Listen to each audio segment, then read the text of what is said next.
дар ин гӯшаи бозори саховати шаҳри Кӯлоб фурӯшандагони гиёҳҳои шифобахш ҷойгиранд. аз 1000 испанду кокутӣ сар карда то субинаку ҷамилак ва бобунаро пайдо кардан мумкин аст.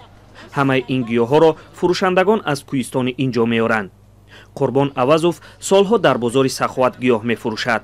ӯ мегӯяд ҳар гиёҳи ӯ харидори худро дорад. ина валерьянка, қайноҷа ҷамбилак, какути барои дам, ина гилимаҷақ ушани амхил барои дам чизи хубай. ҳамаи мё ҳисоби химат кӯҳистони химат. марғелон барои гурда дард, рӯян ишан барои гурда дард мешавад, сансабил ҳама ё барои гурда дард кардан шифобахши барои чизи химат.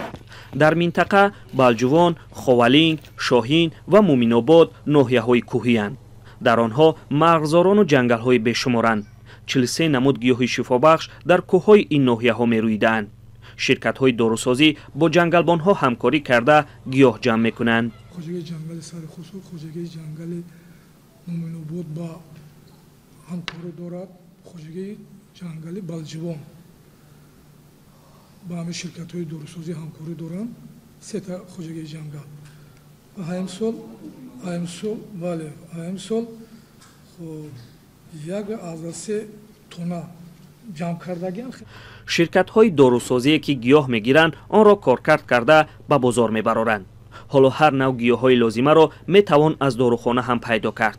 шифочой, ҷамилак ва субинак аз ҷумлаи онҳост. бархе табибон дар дорухат барои фишорбаландӣ ин гиёҳҳоро тавсия медиҳанд. дар хоҷагии ҷангали минтақа гуфтанд ки таваҷҷӯҳ ба ҷамъоварии гиёҳҳо зиёд мешавад. акнун ба гуфтаи раҳбарияти ҷангал бештари худи дорусозҳо ба гиёҳчинӣ меоянд.